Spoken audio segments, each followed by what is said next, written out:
basengi mpona moke etambola bien basala centre moko bazwaka biso to batangisa mpe biso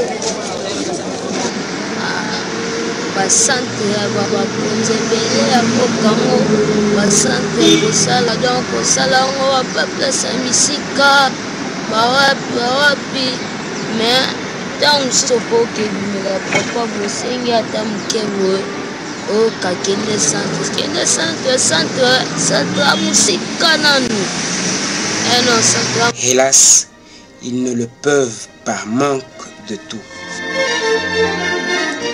Le phénomène Chégué devient de plus en plus une société qui s'organise. On y trouve même ceux qui sont nés Chégué et sans repère des valeurs citoyennes.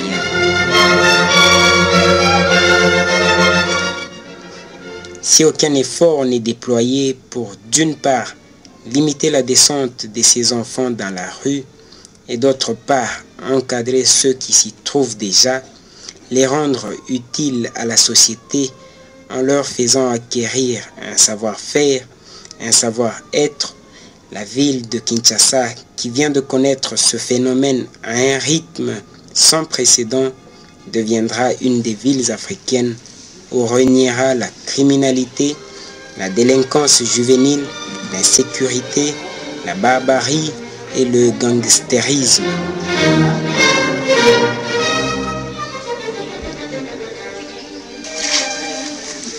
Les enfants de la rue, ces délaissés de la société congolaise, sont depuis un certain temps objet de l'apostolat des Salésiens.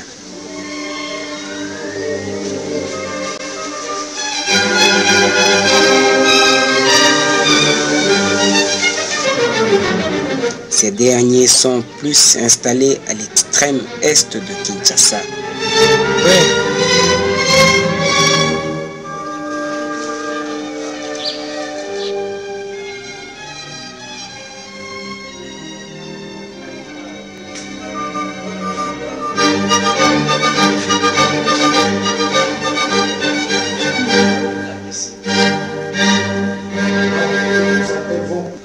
Non, les œufs là, c'est pour une seule, il y a d'autres cannes.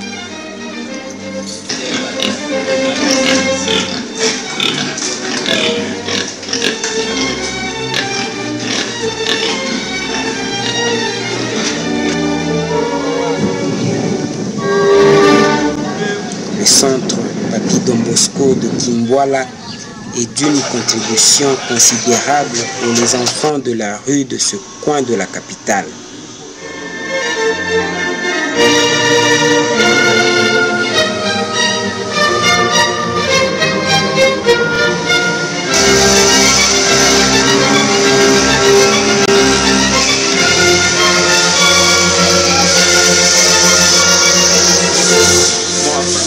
À la menuiserie, les jeunes il a la possibilité d'avoir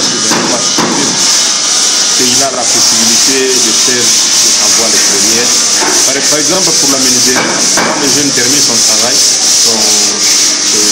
études, il y a aussi les stages de 3 mois.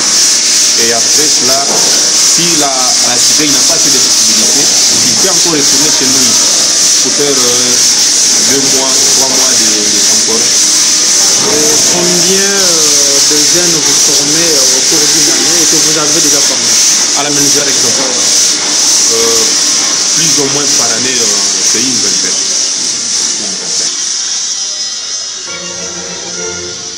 Cependant, un problème majeur reste à résoudre pour ceux de l'extrême ouest de Kinshasa.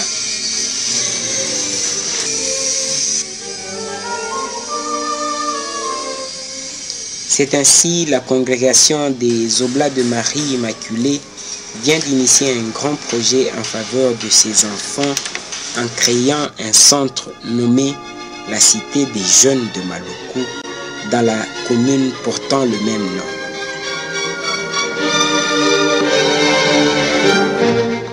Je suis le père Maker Manimba, Oblat de Marie Immaculée. J'exerce mon ministère comme curé de la paroisse Saint-Éloi, ici sur le bon marché, commune de Barumbu.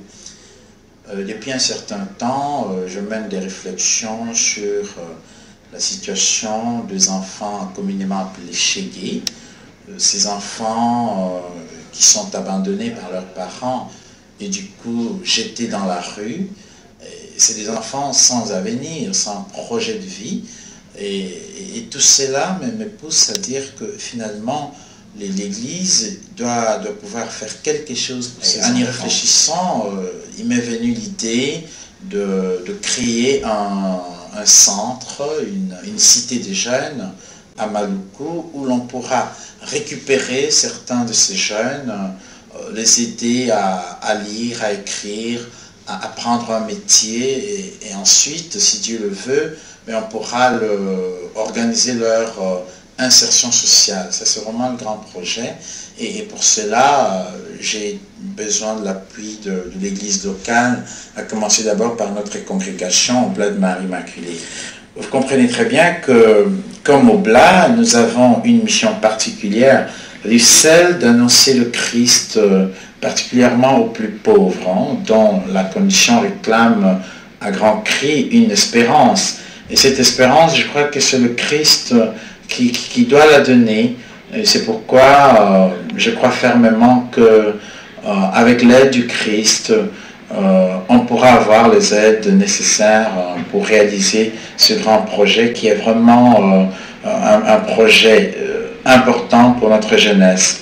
Et la situation de la jeunesse à Kinshasa, particulièrement de Chégué, c'est une situation vraiment désespérée, si on peut le dire. Pourquoi? Parce que quand vous parcourez la ville de Kinshasa, surtout dans les grandes artères, en ville tout comme en périphérie, et vous rencontrez énormément de jeunes, on ne sait pas les compter, mais ces enfants sont considérés aujourd'hui comme une bombe à retardement. D'ailleurs, on voit avec quelle violence ils agissent dans la capitale. Alors, des fois, ils prennent la ville en otage avec des actes de barbarie, de violence. Alors, qui sont coupables de tous ces actes? Les jeunes, c'est vrai, mais je crois que nous aussi, la société, nous parents, nous prêtres, nous religieux, nous hommes d'église, nous avons une responsabilité quelque part. Donc, si nous ne faisons rien, alors ces enfants seront abandonnés à leur triste sort, et je crois qu'un jour, Dieu nous demandera des comptes.